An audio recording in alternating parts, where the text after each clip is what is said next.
Hello, Julian! Pupunta ka ba mamaya? Oo, tol, pupunta ako. Tinatapos ko lang yung mga trabaho rito sa shop. Okay. Tol, favor naman oh. Inutusan kasi ako ni Ma'am Susan na bumili ng flowers pang display sa resto. Kaya lang nakalimutan ko eh. Baka mapagalitan na naman ako eh.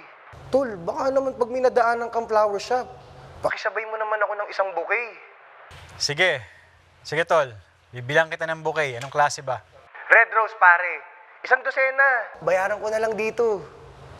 Tsaka tol, baka pwedeng pasabay mo na rin ako ng chocolate. Chocolates?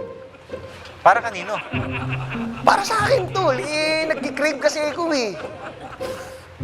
Nakakarami ka na, ha? Salamat, tol. Bawi na lang ako sa'yo, tol, ha?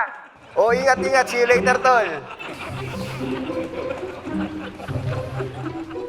Rocky, galit ka ba? Malamang! Bakit hindi mo sinabi sa akin na may opening palang assistant manager dun sa resto? Akala ko kasi ayaw mo. Di ba tinanong kita, sabi mo masaya ka naman dito. Eh kaya ako lang naman sinabing masaya ako kasi para pagaanin yung loob mo.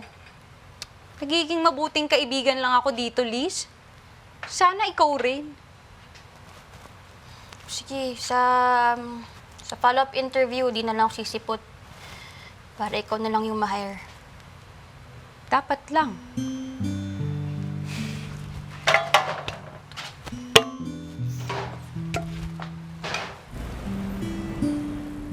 Okay.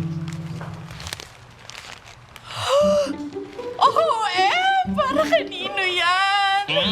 Para po kay...